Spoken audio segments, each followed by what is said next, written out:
few months ago, I saw Story of the Year playing in Melbourne. They're doing their 10-year Page Avenue anniversary tour, and they do one of these songs where they do a compilation of your song, Should We Get the Eat, and they do like Ocean Avenue. They did Taste of Ink, like 10-year anniversary tour. It's so long ago now. Right. Are you surprised by the band's longevity? Every day we are shocked that, you know, we can come down here and play shows to a lot of people with their friends The Used and they're still going. There's not too many around like that. There's a lot of bands like Story of the Year that went away for a while. Yellow Card went away for a while. Us and The Used, we kept going. Somehow, by hook or by crook, we pulled it off. And we feel super lucky because this was beyond any of our wildest dreams when we started the band. You know, I thought we'd put Tell Your Friends out, tour through that summer, and then go back to work and school. And the fact that we're still living this is really the dream come true. I suppose even now you're sort of leaders amongst the scene. Are you surprised by that, considering maybe not as much as coming up and sort of, you know, pushing you off the podium? You're still, you know, leading the way. I don't know, what do you think? I don't know. I mean, I guess we don't feel like leaders. I mean, I think maybe by default because we're older. I don't know. Yeah, like I was saying before, we just feel lucky to get to do it, and if anyone's looking up to us, that's really flattering. You know, we look up to bands like. We do get that. Yeah. We do get the, hey, you know, I've been listening to you since kid. So that's always nice to hear. So yeah, I mean, really we just cool. know how we looked up to bands that are still going, bands like Green Day or bands like Bad Religion, you know, that are still slugging it out and doing the thing. We think that's really cool. Social so, D. yeah, Social Distortion, the Descendants. Descendants. Yeah. Descendants were, when they were a band, they were playing very, very small clubs, and then they get back, you know, and they're still playing shows. Like, I went to go see them at Roseland in New York.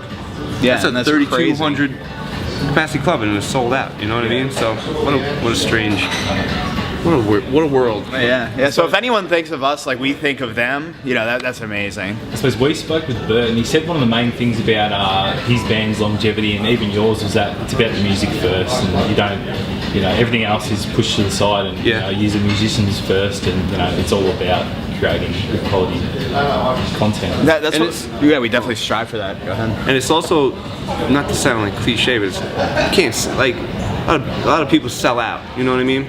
A lot of people are they try and write songs that are popular at the time, and it always comes out like shit to me. You know what I mean? So we stay true to what we are through whatever genre is the biggest. Yeah, I mean, when we started this band, what we do, this kind of rock music, was not the popular thing. Rap rock was huge. So I think we started out in a good way. We had an idea for how we wanted the band to sound. It wasn't the popular thing, it wasn't the cool thing. A few years later, that happened to explode, and we got really lucky to just be a part of that. But then we maintained on that path. We didn't try and put out a techno song. We didn't try and do, I don't know, what's popular now? Jazz fusion? Yeah, that's huge. The jazz fusion scene is really taking off, and we don't want any part of it. Yeah. How's the album cycle been for Happiness Is? It's been wonderful. I mean, we did a tour in the U.S. with The Used too, and that was phenomenal, man. We were all the shows sold out, and it's been great. It's nice to see us put out an album, and then kids are responding to it when we play it live. Yeah. So that's awesome. And it was kind of interesting too. We did a big tour with The Used, then we had a big break, which is kind of unusual in an album cycle. But then we got to go. We were just in Germany, then we were in the UK, then we flew down here, and now we're going to the Philippines, and then we'll go back to the US and tour some more. So I feel like it's been cool. The record had a little chance to simmer and to sink into people's heads a little bit while we were away, relaxing at home. So it's been a nice slow build, but the rest of this year we're swamped with lots of touring worldwide. And the album title, was it? We're looking at was it a Ray Conniff album back from the '60s, or is that just a joke? Or There's a connection. There's a connection. Yeah. Have you actually listened to the title track from that? No, I have to. Because the other day I was on YouTube and I read the story and I didn't know if it was a piss take or if it was legit. So I was listening to the song on YouTube, and it's completely contrasting to say, you know, a lot of songs off your album, I suppose, especially like Better Homes and Gardens and stuff like that, where it's just the complete opposite of what. Sure. Yeah, so obviously there's not a lot of connection there, I assume. Yeah, no, the thing was we were trying to find an album title. All five of us were scouring through the lyrics, trying to, like, what best conveys the message of this record? What what represents this thing. And there were a lot of things that just seemed weird, or a lot of things that didn't connect. But I think it also, so Adam just one day was like, "What about Happiness Is?" I saw this Ray Conniff record. What do you think? I was like, "Cool, let's do it." Yeah. We're all in pretty good places in our lives, you know. We're all happy dads and stuff, and things are good at home, and just in the band working together. It's a very positive environment, and we felt the same way about writing the record and working on it together creatively. It was just a good time too. So Happiness Is kind of felt right. We spoke with John, I think, for this tour maybe a couple of months ago, and we asked him a question which was basically, you know, looking back on when you were filming your first album compared to Happiness Is, you know, what was changing? And with, I think it was Tell Your Friends, he was saying how basically you just had demos and you just play live and it just developed, I suppose, organically. Whereas like nowadays it's a little bit more structured, I suppose. Are you careful not to emphasise the structure because your songs are so renowned to be? They're not typical. They're very, you know, they're very unique and I suppose uniquely structured compared to say the typical 3 chorus, 4 verses, whatever. Right. Is it still like just thrashed out live and develops organically, or how technical are you in the studio nowadays compared to 10 years ago, I suppose? I don't think much has changed at all. I mean, the fact that we're older, we're grown men, you know. Other than that, it's kind of the same thing. We all get into a room together, someone comes up with a riff, and then the ideas just start going from there. I think we're a little bit more cognizant of how to structure a song. There'll be a guitar riff, and just all 5 of us will kind of be like, that sounds like the bridge. Maybe we need something different for the chorus. And I think we all just have a better idea of where our songs are supposed to go. We never try and do anything like the sound of our band or you know, not going in the rap rock thing. We're kind of like, if this song doesn't have a bridge, well, maybe that's all right, you know. Or I think we kind of just allow ourselves to go wherever the song's going to take us. And Eddie has a lot of great ideas with how songs should be structured too, because he listens to a lot of different music and has a lot of ideas that seem weird at first, but then it all comes together. Like, I remember when we were writing the song Great Romance of the 20th Century, it was just a weird song. Like, it didn't have a kind of chorus at all. It just had like part. And I'm like, well, that's cool, you know, this feels right. So we kind of just try and trust in that feeling. A lot of bands don't actually go that way though, do they? Where they just think that they've got to put this into it, or they've got to structure it a certain way, whereas I suppose you guys go more on feel. Yeah, we've always feels been, right. Yeah, big on feel. And I suppose on the Taking Back Sunday sound especially, you drive it a lot. Usually drummers are pushed to the back and stuff, but you know, it's so driven by you as well on all the records. What's your favourite song to play live off the new album anyway? I was just talking about this last night. We just started playing All the Way. Yeah, that's the 4th song. Yeah, on the new album, and it's fun. It's really fun. It's not a typical Taking Back Sunday song, and it's just fun to play. And I like it. I like listening to it too. I like it too because I play more whole notes than I've ever played in my life. So I'm just sitting there ringing out a note, and it's so easy. It's fun. I usually go back and listen to the band before I'm interviewing you guys. So I was listening to New Again. Now it probably comes up, but do you hate it as much as it's made out? The album? I know. It's pretty unlistenable for me. Not only just the songs I don't think are good. I think the songs that I wrote were good musically, but like that's kind of a joke, but not really. But you were like Sink Into Me. You would have written. I wrote. You know, that was very collaborative. Yeah. More Everything Must Go, and what's the other one? Can't remember what the other one was called.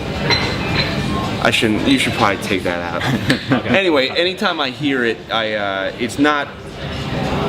Every once in a while I put it on and give it a listen and I say, hey, maybe I'll like it this time. But I can't just because the memories of making it was not a fun record to me. Because I look back and it was Soundwave, I think 2010 when you played it or you toured it. 9? I think 9. No, it was the very beginning of 2010 because we were cheating. Like, Right. I don't know if you remember the Soundwave sets you played for the album, but they were absolutely huge. Like you're playing main stage, I think, and you know there would have been maybe 5,000 to 10,000 people watching it. Yeah, it was the good. Songs back then come across, but I suppose you just once you look back, it's just too. Yeah, it just doesn't. It doesn't work for me. The thing is, I think a lot of the ideas for that album, like songs start off really what, you know, they sound like they're gonna go somewhere, but then somewhere mid song, you kind of just start wandering off and paying attention. You know, when you hear a song and then at first you're like, oh cool, it drags you in, but then all of a sudden you're just thinking about other stuff. Yeah. That's when you know a song's not that good. Yeah. To me.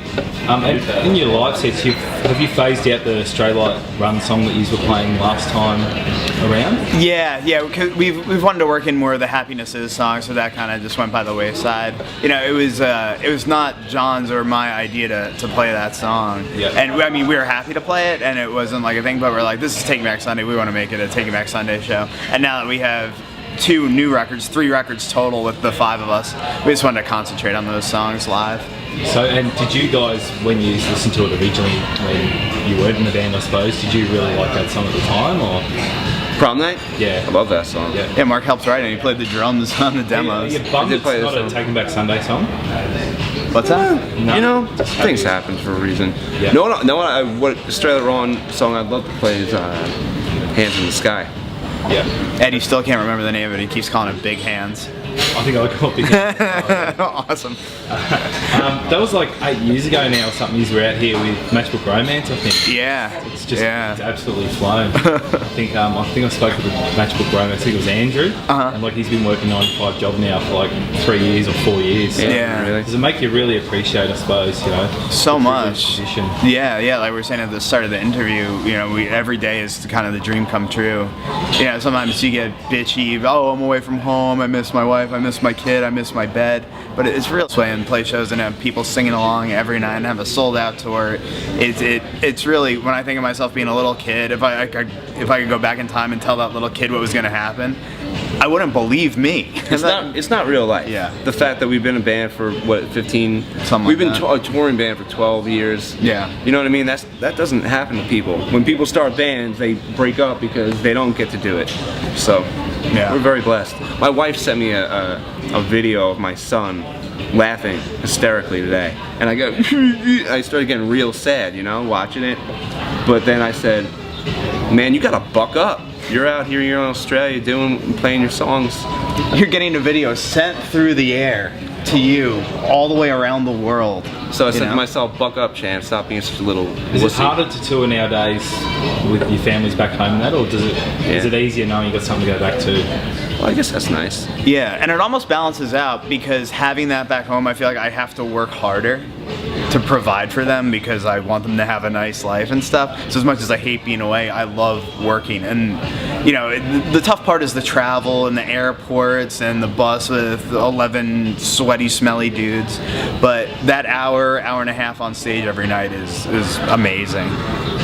And for the rest of 2014, now you do a lot of acoustic stuff and that. Is there going to be like a little B-sides album or an EP, or is there anything in the works at all? We're gonna do a re-release of Happiness Is, and we're gonna do our guy that works with us, Ray, is gonna do like a remix of a song, and there's a bunch of ideas to kind of re-release songs featuring this or doing this acoustic, blah blah blah.